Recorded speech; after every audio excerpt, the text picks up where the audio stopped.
The rain hammers down on the frozen mud of northern Britain. It's 211 AD. A man stands on the ramparts of a fortress overlooking what will one day be called York. He's wearing imperial purple, the color reserved for emperors. His skin is dark, African, and right now, in this moment, he rules the most powerful empire the world has ever seen. His name is Septimius Severus, and he's about to die on British soil. But here's what they never told you in history class. This wasn't unusual. This wasn't some exception to the rule. Because when archaeologists started digging into Britain's ancient past, when they started testing bones, analyzing DNA, reading the records that survived, they found something that made Victorian historians so uncomfortable they spent 200 years burying the evidence. The truth? Ancient Britain was far more diverse than anyone wanted you to believe, and the proof is literally written in the bones. Before we go further, you need to understand something. This isn't about politics. This isn't about modern debates or culture wars. This is about what the archaeology actually shows. Physical evidence, DNA, historical records written by Romans themselves, evidence that was found, cataloged, and then quietly ignored, because it didn't fit the narrative that the British Empire wanted to tell about itself. The narrative of an isolated, pure island, untouched until colonialism. But that story? It's a lie. And the people who knew it was a lie worked very hard to keep you from finding out. So let me show you what they buried. Let me show you the soldiers, the nobles, the emperors, and the everyday people who prove that black Africans weren't just present in ancient Britain, they were part of its foundation. Let's go back to that fortress in York. The year is 208 AD. Septimius Severus has just arrived in Britain with his two sons, Caracalla and Geta. He's come to put down a rebellion in Caledonia, what we now call Scotland. But Severus isn't just any emperor. He was born in Leptis Magna, in modern-day Libya. His father was Punic, descended from Phoenicians who had mixed with Berber populations for centuries. Ancient sources describe him as having a swarthy or dark complexion. Some historians argue about the exact shade of his skin. But here's what we know for certain. He was African. He was from North Africa, and he ruled the Roman Empire from Britain for 3 years. He didn't visit. He didn't tour. He governed from York. He held court there, made military decisions there, administered an empire of 70 million people from British soil. And when he died in 211 AD, his body was cremated in York. His ashes were carried back to Rome in a purple urn. But his legacy remained in Britain.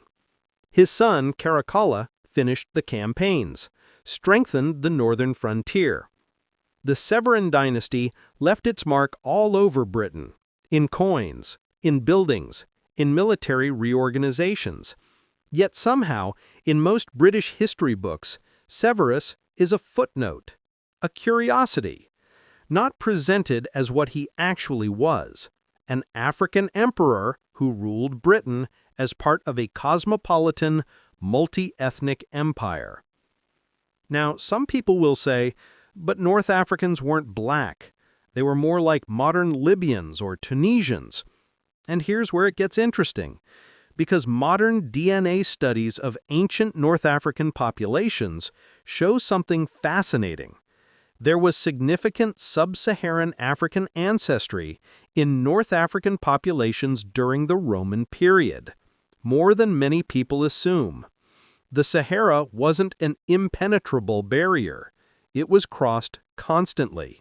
Trade routes connected West Africa to the Mediterranean. People moved, populations mixed. And the idea of distinct racial categories that we have today, that's a modern invention. Romans didn't think in terms of black or white. They thought in terms of Roman and non-Roman, citizen and barbarian. But they absolutely recognized diversity in skin color and appearance, and they recorded it. Now let's talk about the soldiers, because Severus wasn't alone, not even close. The Roman army that occupied Britain for nearly 400 years was one of the most diverse fighting forces in ancient history. Soldiers came from every corner of the empire, and the empire stretched from Britain to the borders of Persia, from Germany to North Africa. We have direct evidence of African soldiers stationed in Britain. Not speculation, direct evidence. In the late 3rd century AD, a unit called the Numerus Maurorum Aurelium was stationed at Abalava. That's modern-day Berg by Sands, just south of Hadrian's Wall. Numerus Maurorum means unit of Moors. These were cavalry soldiers from Mauritania, roughly modern-day Morocco and Algeria. And we know they were there because they left an inscription, a stone altar they dedicated to their gods. It's still here, you can see it in a museum. But here's what'll make your head spin. These weren't temporary visitors. They were stationed there, permanently. They lived in the fort, married local women, had children. Some of those children would have grown up half British, half African. In the 3rd century, 1800 years ago. And this wasn't unique to one unit. The Numerus Maurorum were just one of many auxiliary units drawn from North Africa. Another unit, stationed at Brougham, near the Scottish border, included soldiers from modern-day Tunisia. We know because they left tombstones, dedications, evidence of their lives. One tombstone found near South Shields commemorates a man named Victor. He was a former slave from Mauritania. He'd been freed and married a British woman named Belicia. The tombstone was erected by Victor after Belicia died. It shows her reclining with a basket of sewing materials and wool. Victor is described as having been from the nation of the Moors. He lived his entire adult life in Britain. And when you stand in front of that tombstone today in the South Shields Museum, you're looking at proof. Proof that African people weren't just passing through Britain. They lived here, built families here, died here. Now, the question Victorian historians struggled with was this: how do we talk about this evidence without challenging the idea that Britain was racially homogeneous before colonialism? Their solution? Don't talk about it at all. Emphasize the Romanesqueness of these soldiers, not their African origins. Call them auxiliaries without specifying where the auxiliaries came from. Focus on the legions from Italy and Gaul. Bury the Moorish cavalry in footnotes. And if anyone asks, insist these were isolated cases, exceptions, not representative.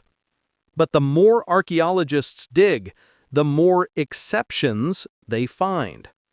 Now we need to talk about her, the woman who changed everything. In 1901, workers were excavating the foundations for a new railway line in York. They broke through into an ancient Roman cemetery. Inside, they found dozens of burials. Most were simple, stone coffins, a few grave goods. But one was different. One coffin was made of stone, elaborately carved and sealed with lead. Inside was a woman. She'd been buried with wealth, jet jewelry, glass beads, bracelets, and an ivory bangle, expensive, imported, carved with intricate designs. Only wealthy people owned ivory in Roman Britain. This woman was elite.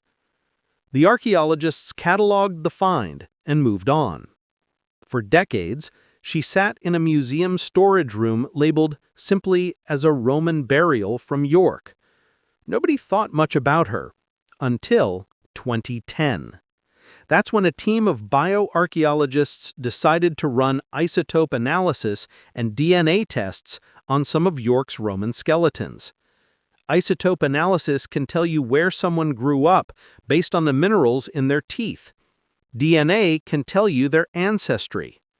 When the results came back on the ivory bangle lady, the team was stunned. Her isotope signature showed she'd grown up in Britain, but her cranial measurements and DNA indicated North African ancestry. She wasn't a visitor. She wasn't a slave brought from abroad. She was born here. A black woman, wealthy, high status, buried with honor in 4th century Roman York. And when the findings were published, the reaction was immediate. Some archaeologists called it groundbreaking, a window into the diversity of Roman Britain. Others were skeptical, questioned the methodology, argued the results were overstated. But here's what nobody could dispute. The physical evidence showed African ancestry in a high-status burial in Roman Britain. Not in London, which was cosmopolitan and connected to trade routes. In York, in the north. Which meant that African-descended people weren't just present at the fringes of Roman Britain, they were integrated into its elite. And that fundamentally challenges the way we've been taught to think about ancient Britain. But the ivory bangle lady isn't alone. In 2017, DNA analysis of a skeleton found in a Roman cemetery in London revealed sub-Saharan African ancestry. This individual was buried around 150 to 200 AD. Again, not a visitor, not a slave, a resident. In 2021, researchers published a study analyzing the genetic ancestry of 48 individuals from Roman Britain. They found evidence of North African and Middle Eastern ancestry in multiple samples. More than they expected, more than the historical narrative allowed for. And every single one of these discoveries was met with pushback. Not from the science was solid, but from people uncomfortable with what the science was revealing. Stop and think about what this means. For 200 years, we've been told that ancient Britain was isolated, homogeneous, pure. That diversity was a modern phenomenon, something that came with immigration and colonialism. But the bones tell a different story. The DNA tells a different story. The Roman records tell a different story. Black Africans were in Britain 2,000 years ago. Not as invaders, not as slaves, not as curiosities, as soldiers, as nobles, as emperors, as citizens. So why don't we know this?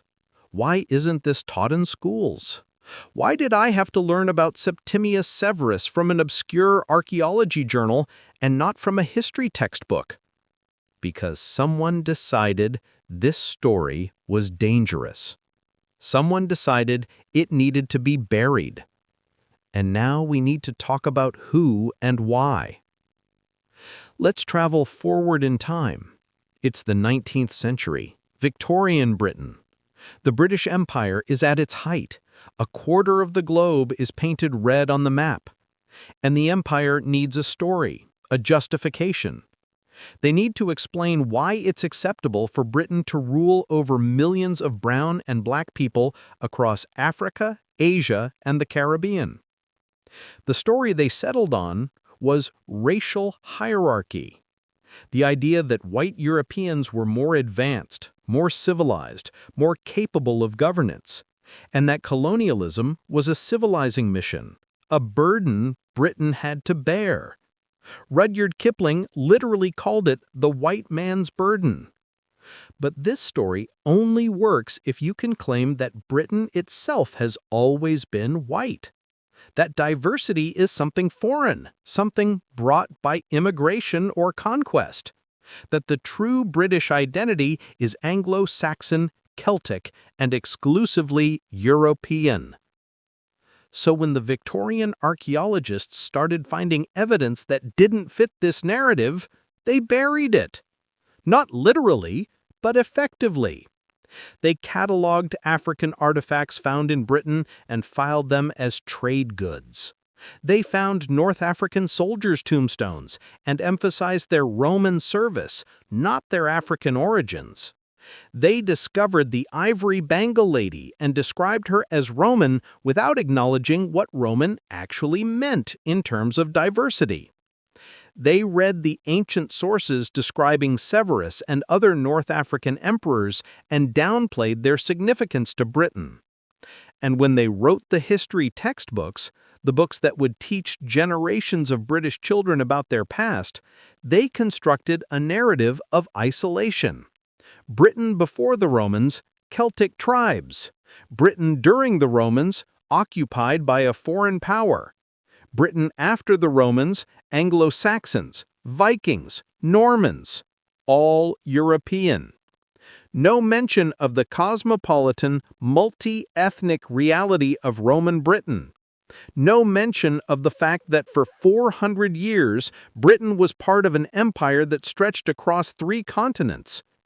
No mention that being Roman meant being part of a system where an African could become emperor. So why don't we know this? Why isn't this taught in schools? Why did I have to learn about Septimius Severus from an obscure archaeology journal and not from a history textbook? Because someone decided this story was dangerous. Someone decided it needed to be buried. And now we need to talk about who and why. Let's travel forward in time. It's the 19th century, Victorian Britain. The British Empire is at its height.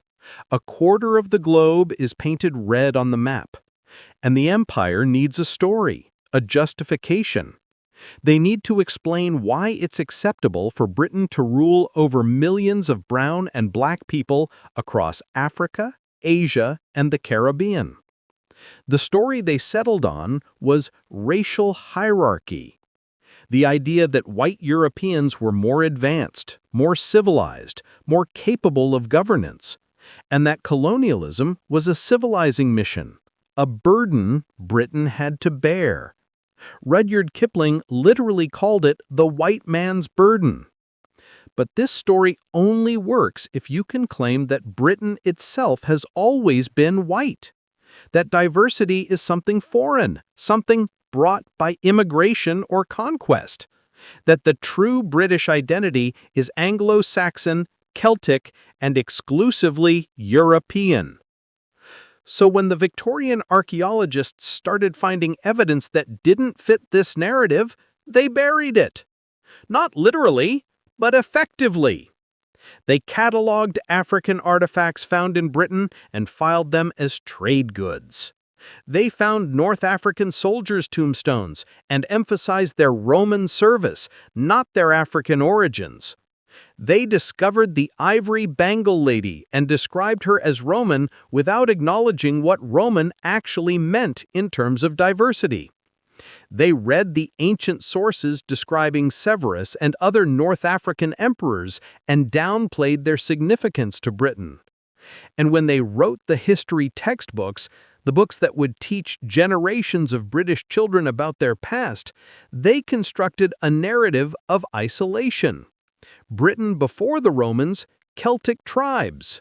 Britain during the Romans, occupied by a foreign power. Britain after the Romans, Anglo-Saxons, Vikings, Normans, all European. No mention of the cosmopolitan, multi-ethnic reality of Roman Britain.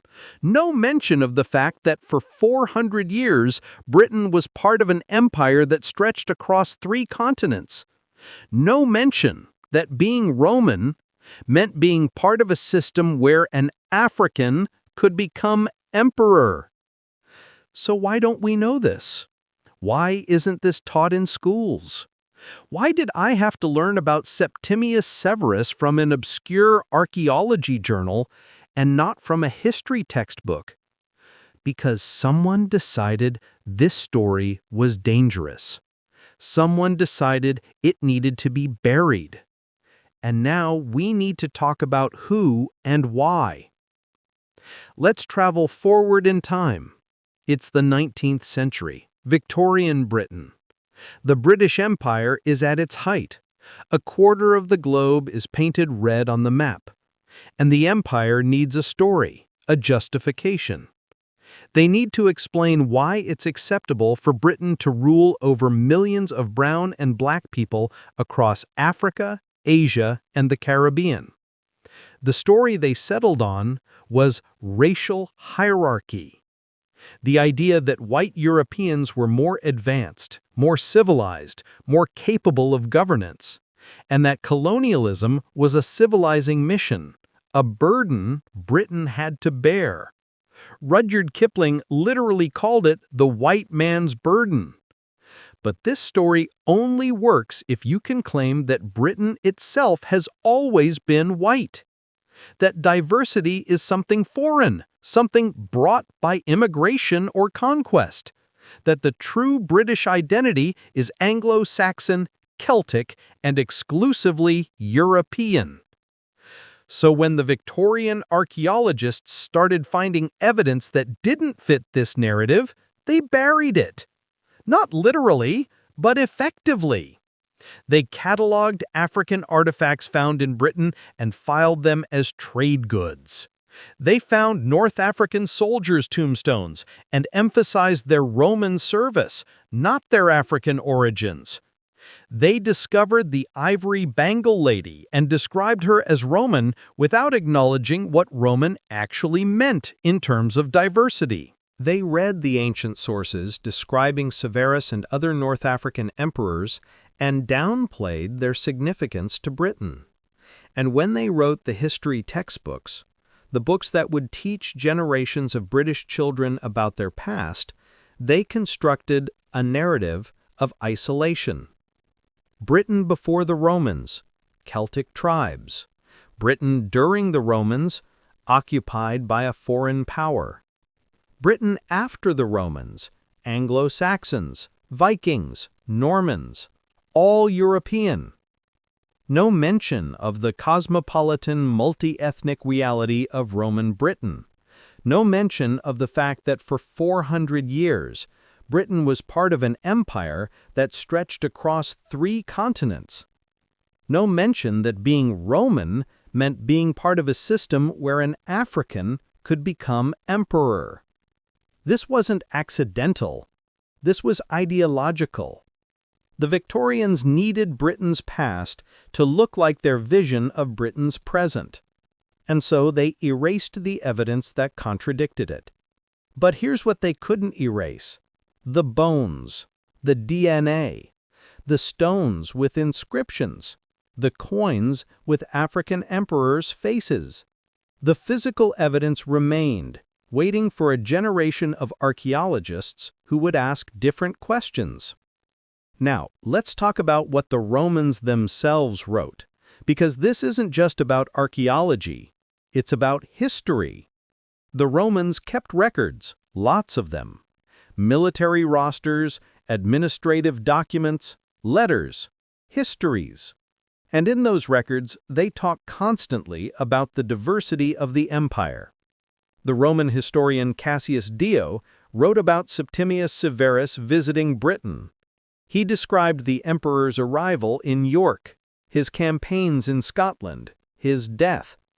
He also recorded something strange, an incident where a black Ethiopian soldier approached Severus as he was entering a fortress. The soldier was carrying a garland of cypress, a funeral symbol. Severus was reportedly disturbed by the omen and ordered the man removed. Now, why was there an Ethiopian soldier in Britain? Cassius Dio doesn't explain because to him it wasn't noteworthy. The presence of soldiers from across the empire was normal. But that casual mention is evidence that black African soldiers weren't rare in Roman Britain. They were common enough that a historian recording the emperor's movements doesn't even feel the need to explain why an Ethiopian was there. Another source, the Notitia Dignitatum, lists military units stationed across the Roman Empire around 395 AD. It's basically a bureaucratic document, a list of who was stationed where, and it specifically mentions the numerus Maurorum Aurelianorum stationed at Abalava in Britain. These were administrative records, not propaganda, not exaggeration, just facts. There's a unit of Moorish cavalry stationed at Hadrian's Wall. We also have letters. One of the most famous collections of Roman documents ever found was discovered at Vindolanda, a fort just south of Hadrian's Wall. These are wooden tablets, preserved in the waterlogged soil, containing letters and documents from the 1st and 2nd centuries AD. They're incredibly personal. Shopping lists, birthday party invitations, duty rosters. And in those rosters, we see names from across the empire. Soldiers from Gaul, Germania, Hispania, Africa, Syria. One tablet mentions a cavalry unit from modern-day Tunisia. Another references soldiers from Mauritania. These weren't extraordinary events being recorded, these were everyday administrative notes. Soldier X from Mauritania reported for duty. Unit Y from Tunisia requires supplies. Mundane, routine. But they prove that African soldiers were integrated into the daily life of the Roman military in Britain. So, why don't we learn about this in school? Why is this treated as fringe knowledge, something you have to dig for in academic journals? Because it challenges the comfortable narrative. The narrative that Britain was ours until they arrived. The narrative that diversity is new, that it's imported, that it's unnatural to Britain. But the evidence says that narrative is false. Britain has been diverse for at least 2,000 years, possibly longer. Now, here's where it gets even more interesting, because the Roman period isn't the end of the story. After Rome fell, after the legions withdrew in 410 AD, Britain entered what we call the Dark Ages. And for a long time, historians assumed that meant the end of diversity in Britain. That once the Roman administrative system collapsed, Britain became isolated again, cut off from the Mediterranean, from Africa, from the wider world. But recent archaeological evidence suggests otherwise. In 2018, researchers analyzing DNA from Anglo-Saxon burials made a startling discovery. Some individuals buried in early medieval England showed ancestry from North Africa and the Middle East. Not Roman North Africa, post-Roman, which means contact and migration continued even after the empire fell. In East Anglia, a cemetery at Ipswich yielded skeletons with isotope signatures indicating they'd grown up in North Africa. These people lived and died in England during the 8th or 9th century, hundreds of years after Rome. How did they get there? Trade, diplomacy, slavery, conversion to Christianity, travel. The Mediterranean world didn't stop existing just because Rome fell. People still moved. Ideas still spread. And some of those people ended up in Britain. There's also evidence of African presence in medieval Britain from much later. In the Tudor period, London had a small but noticeable African population. These were primarily servants and musicians brought from Spain, Portugal, and North Africa. But their presence was significant enough that in 1596, Queen Elizabeth I issued a proclamation trying to expel blackamoors from England. The proclamation failed, by the way, largely because the people she wanted expelled were employed by powerful nobles who refused to give them up. But the point is, African people in Britain didn't begin with the slave trade. They didn't begin with colonialism. There's a continuous thread of African presence in Britain stretching back at least 2,000 years. Sometimes it was large and visible, sometimes small and hidden, but it was always there. And yet, until very recently, this history has been actively suppressed, not by conspiracy, but by assumption. By the assumption that Britain's default population has always been white, that anyone else is an anomaly, an exception, a footnote. But when you actually look at the evidence, really look at it, that assumption falls apart. Let's talk about how we know all this. Because some of you might be thinking, this sounds like speculation. How can we really know? Here's how. First, isotope analysis. Every time you eat or drink, trace elements from the local environment get incorporated into your bones and teeth. Different regions have different geological signatures. So by analyzing the isotopes in someone's teeth, which form in childhood and don't change, archaeologists can determine where that person grew up. If someone found in Britain has isotopes matching North Africa, they either grew up there or their mother did, since isotopes can also indicate prenatal environment. This isn't guesswork, it's chemistry. Second, DNA analysis. Modern genetic techniques allow researchers to extract and sequence ancient DNA from bones that are thousands of years old. They can then compare that DNA to modern and ancient populations to determine ancestry. When the Ivory Bengal lady's DNA showed African markers, that wasn't based on her appearance or assumptions.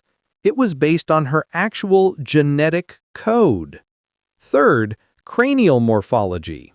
Skulls from different populations show subtle variations in shape and structure. These variations aren't about race in the modern sense, they're about population genetics. But they can indicate geographic ancestry. When combined with DNA and isotope analysis, cranial measurements add another layer of evidence. Fourth, historical records.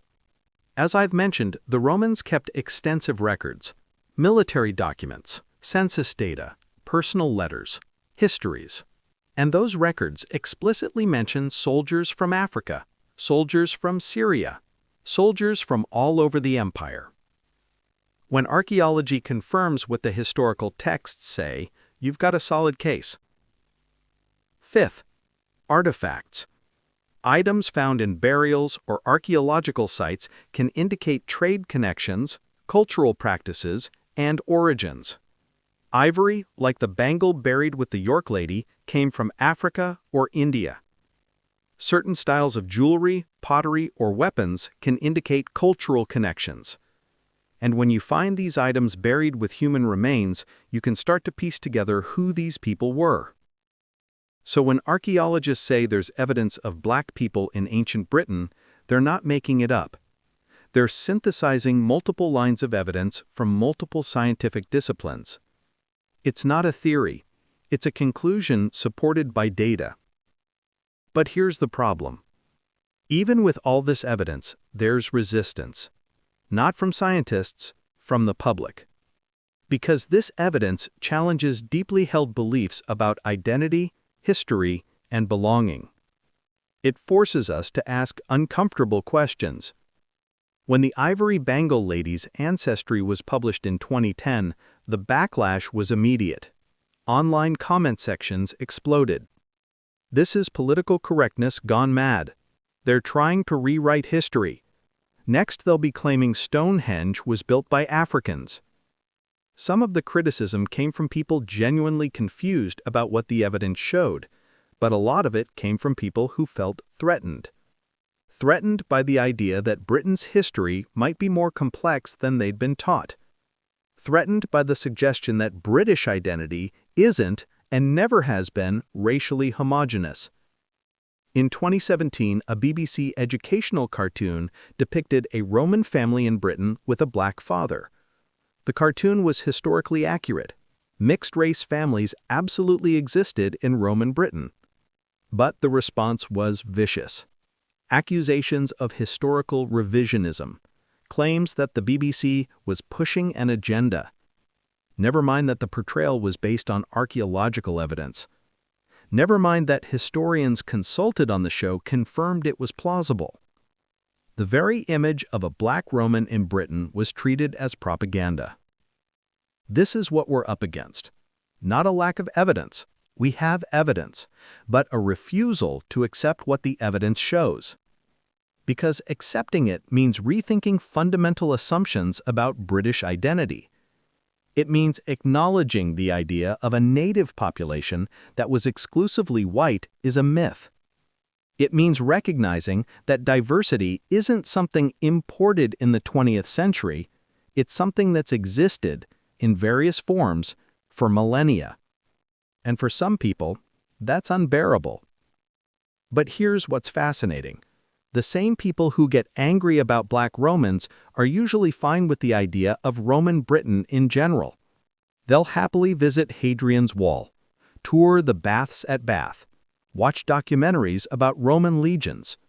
But the moment you point out that those legions included soldiers from Africa and the Middle East, suddenly it's revisionism. Why? Because the version of Roman Britain they're comfortable with is the one where Romans are coded as European, as us. But the historical reality is that Rome was a multi-ethnic empire, and Roman Britain reflected that diversity. If you're going to celebrate Roman Britain, you have to accept the whole package, including the African emperor who ruled from York, including the Moorish cavalry at Hadrian's Wall, including the high-status black woman buried with an ivory bangle. You don't get to cherry-pick the parts of history that feel comfortable. So why does this matter? Why does it matter that there were black people in ancient Britain? Here's why. Because history shapes how we understand the present. The stories we tell about the past influence how we think about belonging, identity, and citizenship today. When you teach children that Britain has always been white until very recently, you send a message. You tell black and brown British citizens that they're newcomers, that they don't really belong, that they're guests in someone else's country. But when you teach the full history, the complexity, the messy, diverse reality, you send a different message. You say this has always been a place where people from all over the world have come, settled, and contributed. You say diversity isn't a modern problem to be solved, it's a historical fact to be acknowledged. You say black British people aren't new to Britain. They've been here for 2,000 years. And that changes everything. It changes how black British people see themselves in relation to British history. It changes how white British people understand what British means. It challenges the narratives used to justify xenophobia and racism. Because if black people have been part of Britain since the Roman period, then the claim that they're outsiders falls apart. If an African emperor ruled from York in the 3rd century, then the idea that power and Britishness are inherently white is exposed as false. This isn't about making white people feel guilty. It's not about erasing Anglo-Saxon or Celtic heritage. It's about telling the truth. The truth that Britain's history has always been more diverse, more complicated, and more interconnected than the simplified version we've been taught.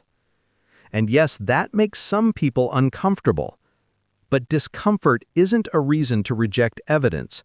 It's a reason to ask why the truth makes us uncomfortable in the first place.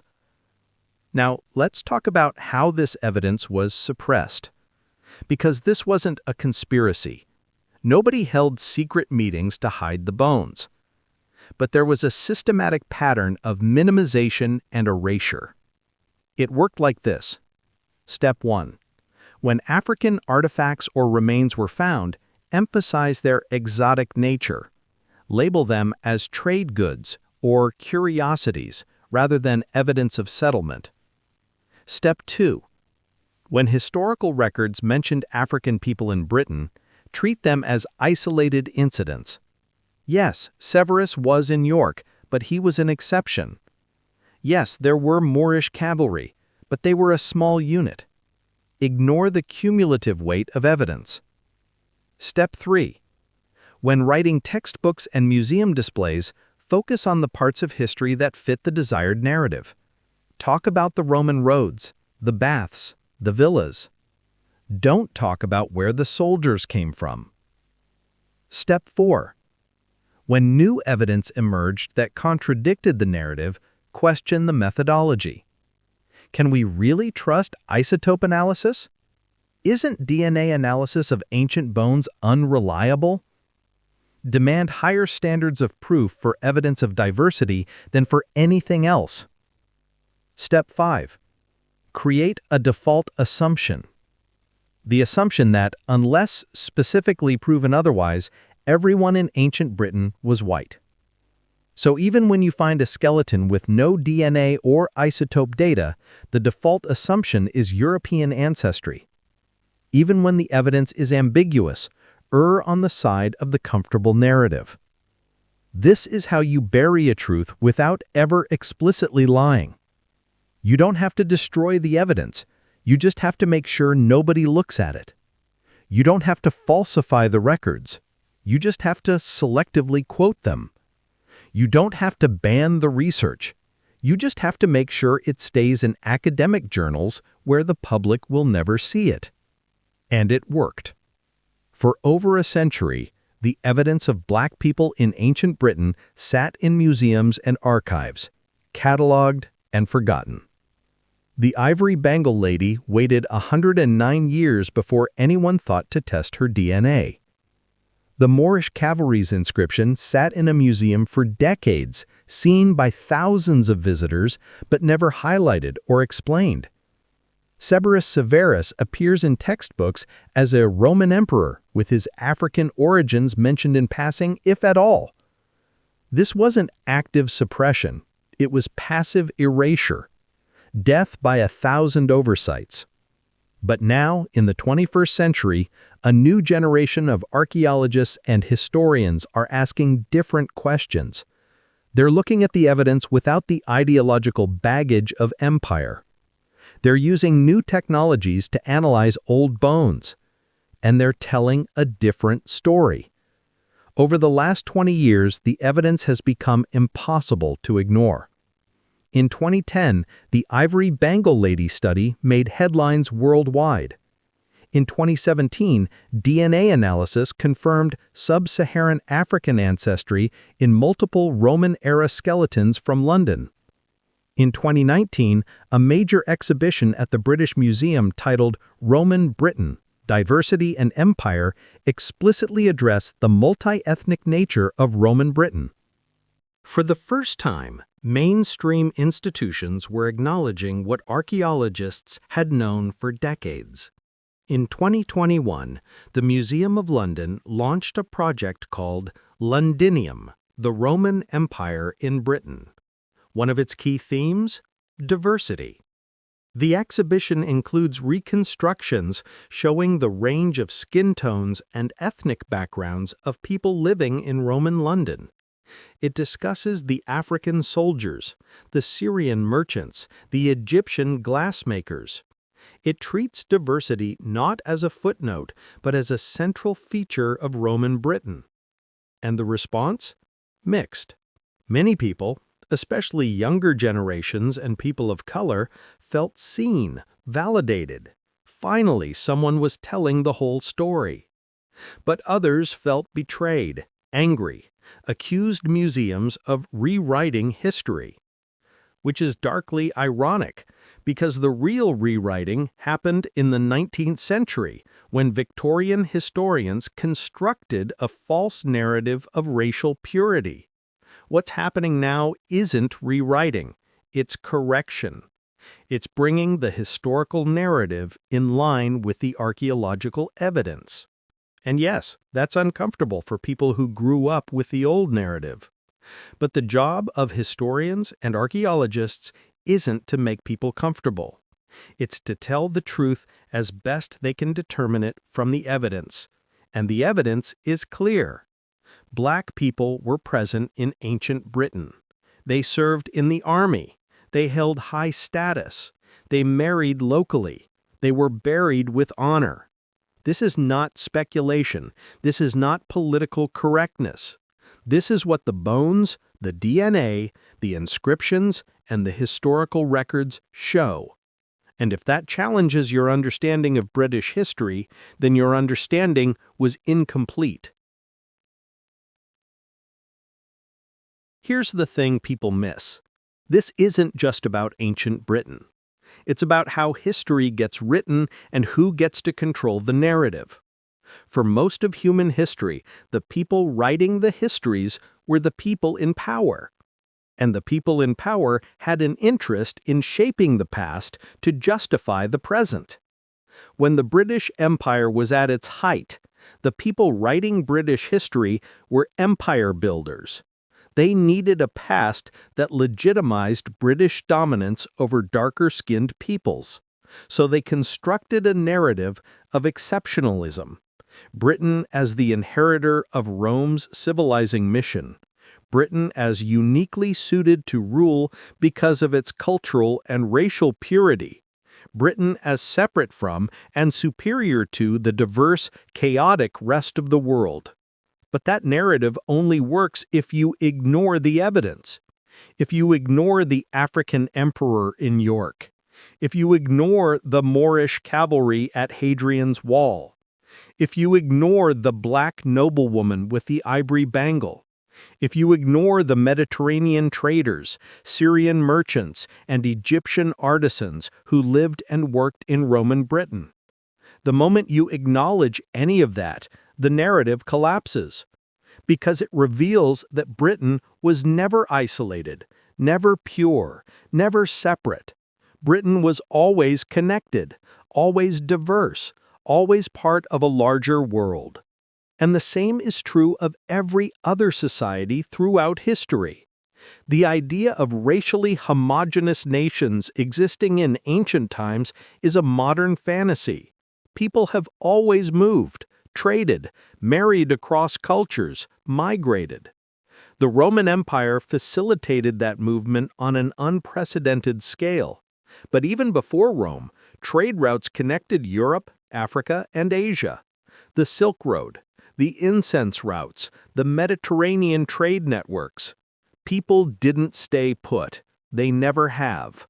So when we talk about Black people in ancient Britain, we're not talking about an anomaly. We're talking about a pattern that exists throughout human history. A pattern that modern nationalism and racism tried to erase. But the evidence won't go away. The bones don't lie. So what do we do with this information? How do we integrate this truth into our understanding of history and identity? First, we have to accept that the history we were taught was incomplete. Not necessarily wrong in every detail, but selectively told, with massive omissions that shaped how we understand the present. Second, we have to get comfortable with complexity. History isn't a simple story of one people in one place doing one thing. It's a messy, interconnected web of migrations, conquests, trades, and cultural exchanges. Britain's history includes Celts, Romans, Anglo-Saxons, Vikings, and Normans. But it also includes Africans, Syrians, Greeks, and Egyptians who came with Rome. All of that is British history. Third, we have to stop treating diversity as a modern problem. Diversity is the historical norm. What's actually unusual is the nation-state model of the last 200 years, which tried to create ethnically homogeneous countries. That's the anomaly, not diversity. Fourth, we have to teach this in schools. Kids need to learn about Septimius Severus, about the Moorish cavalry, about the ivory bangle lady, not as curiosities, as integral parts of British history. Fifth, we have to make space for Black British people to see themselves in British history, not just as victims of the slave trade or immigrants from the Windrush, but as part of the deep history of these islands, because they are. And finally, we have to ask ourselves, why does this make us so uncomfortable? Why is the idea of Black Romans so threatening to some people? What does our resistance to this evidence reveal about our own beliefs and biases? Those are hard questions, but they're necessary questions. Because until we reckon with how we got the history wrong, we can't fully understand the present. Picture this. It's 211 AD, early February, York. The rain is coming down in sheets. Inside the fortress, Severus is dying. He's 65 years old. His body is breaking down. Gout, kidney disease, the weight of 2 decades ruling an empire. His sons, Caracalla and Geta, hate each other. Severus knows they'll tear the empire apart when he's gone. He spent the last 3 years in Britain trying to secure the northern frontier, trying to give them something to unite around. It hasn't worked. Outside in the fortress yards and barracks, soldiers from across the empire wait for news. Men from Africa, from Syria, from Gaul, from Germania. They all wear the same uniform, fight under the same eagle. Some of them have British wives, British children. This place, this cold, rainy island at the edge of the known world, is home now. When Severus dies, the news will spread across the empire in days. From York to Rome to North Africa. The African emperor who ruled from Britain is gone. His body will be burned, his ashes carried south in a purple urn. But his legacy will remain in the stones, in the blood, in the mixed families and garrison towns. And 1,800 years later, archaeologists will dig up those stones. They'll analyze bones from the cemeteries, extract DNA, measure isotopes. And they'll realize something that would have been obvious to anyone living in 211 AD. Britain was part of a diverse, interconnected world, and the people who lived here reflected that diversity. This isn't a new truth being imposed on the past. It's an old truth being remembered. Here's what they never told you in history class. Here's what got buried for 200 years. The diversity we see in Britain today, it's not new. The presence of Black people in Britain, not a result of recent immigration. There's a continuous thread stretching back 2,000 years, sometimes visible, sometimes hidden, but always there.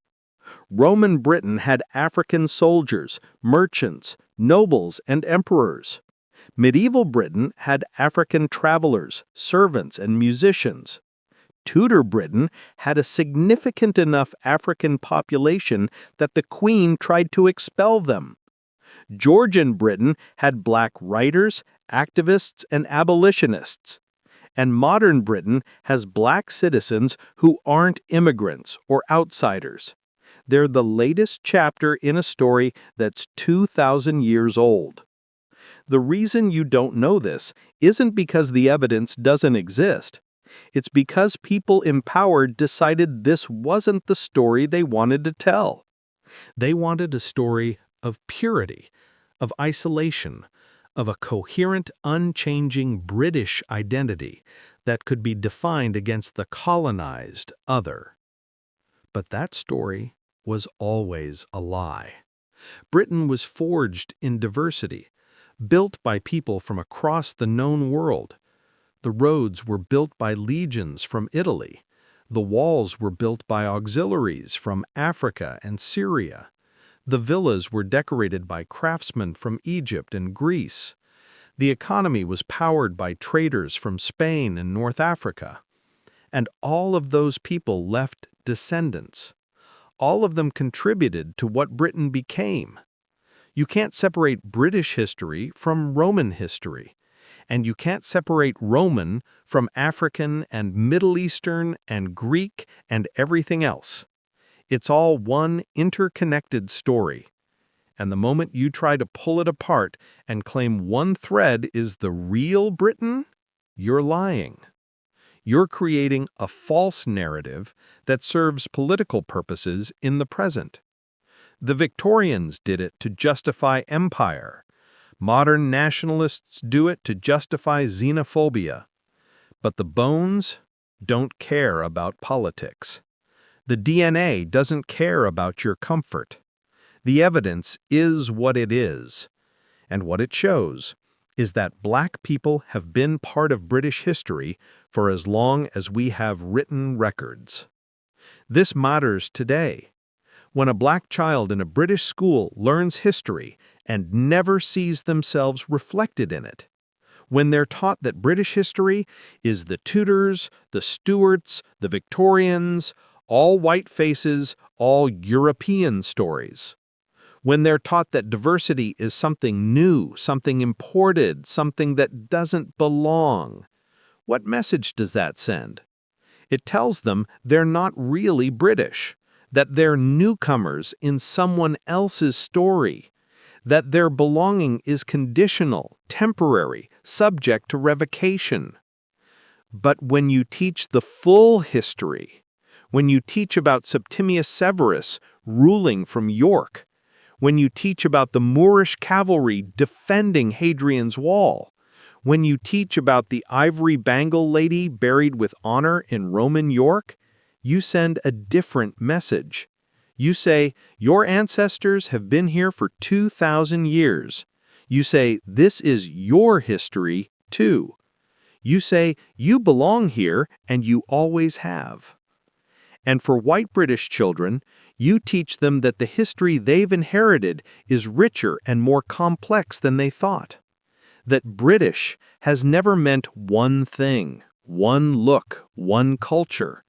That their ancestors built a civilization alongside people from all over the world. That diversity isn't a threat to British identity. It's fundamental to it. This isn't about making anyone feel guilty. It's about telling the truth. And the truth is that Britain has always been diverse. The Roman period, the medieval period, the modern period. People have always moved, cultures have always mixed. And trying to draw a line around one group and call them the real British is ahistorical nonsense. So here's the bottom line. Were there Black people in ancient Britain? Yes, absolutely, unambiguously. We have the bones, we have the DNA, we have the historical records, we have the inscriptions. We have an African emperor who ruled from York for 3 years. We have Moorish cavalry units stationed at Hadrian's Wall for decades. We have a high-status Black woman buried with wealth and honor in Roman York. We have soldiers, merchants, slaves, and free people from across the Roman Empire, living, working, and dying in Britain. This is not a theory. This is not speculation. This is not political correctness. This is archaeology. This is history. This is science. And if that challenges your understanding of what British history looks like, then your understanding was wrong. Not incomplete, not just missing details, wrong. Based on a false narrative constructed in the 19th century to justify empire and racial hierarchy. A narrative that requires ignoring massive amounts of evidence. A narrative that only survives through selective storytelling and willful blindness. But that narrative is dying. Every new DNA study kills it a little more. Every isotope analysis buries it deeper. Every museum exhibition that tells the full story chips away at its foundation. The truth is coming out. And the truth is that Britain has always been diverse. The Roman period, the medieval period, the modern period. People have always moved, cultures have always mixed. And trying to draw a line around one group and call them the real British is ahistorical nonsense. So here's the bottom line. Were there black people in ancient Britain? Yes, absolutely, unambiguously. We have the bones, we have the DNA, we have the historical records, we have the inscriptions. We have an African emperor who ruled from York for 3 years. We have Moorish cavalry units stationed at Hadrian's Wall for decades. We have a high-status black woman buried with wealth and honor in Roman York. We have soldiers, merchants, slaves, and free people from across the Roman Empire living, working, and dying in Britain. This is not a theory. This is not speculation. This is not political correctness. This is archaeology. This is history. This is science. And if that challenges your understanding of what British history looks like, then your understanding was wrong. Not incomplete, not just missing details, wrong. Based on a false narrative constructed in the 19th century to justify empire and racial hierarchy, a narrative that requires ignoring massive amounts of evidence, a narrative that only survives through selective storytelling and willful blindness. But that narrative is dying. Every new DNA study kills it a little more. Every isotope analysis buries it deeper. Every museum exhibition that tells the full story chips away at its foundation. The truth is coming out. And the truth is that Britain has been diverse for 2,000 years. The truth is that black people aren't newcomers to Britain, they're part of its foundation. The truth is that if you're going to claim Roman Britain as part of British heritage, if you're going to celebrate the roads, the walls, the baths, the civilization Rome brought, then you have to accept the diversity that came with it. You don't get to keep the aqueducts and erase the African soldiers who built them. You don't get to celebrate Hadrian's Wall and ignore the Moorish cavalry who defended it. You don't get to claim Roman Britain and pretend it was racially homogeneous. That's not how history works. That's not how evidence works. And no matter how uncomfortable it makes you, the bones are still there. The DNA is still there. The truth is still there, waiting to be acknowledged.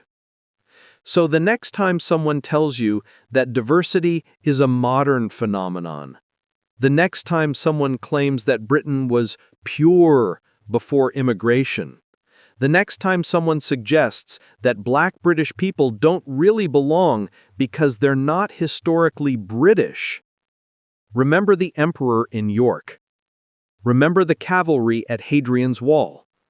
Remember the lady with the ivory bangle. Remember that 2,000 years ago, an African man ruled the most powerful empire in the world from British soil. Remember that black soldiers defended Britain's borders and married into British families. Remember that a black woman was buried with honor among the British elite. And remember that all of this evidence was found, cataloged, and deliberately buried because it didn't fit the story people wanted to tell. But the truth doesn't care what story you want to tell. The truth is in the bones, and the bones don't lie. Black people were here. They've always been here. and no amount of historical erasure can change that. This is British history. All of it. The complicated, diverse, interconnected reality. Not the simplified myth of purity and isolation. And it's time we started teaching it that way. Because the truth, uncomfortable as it might be, is the only foundation worth building on. The bones have spoken. Now it's time we listen.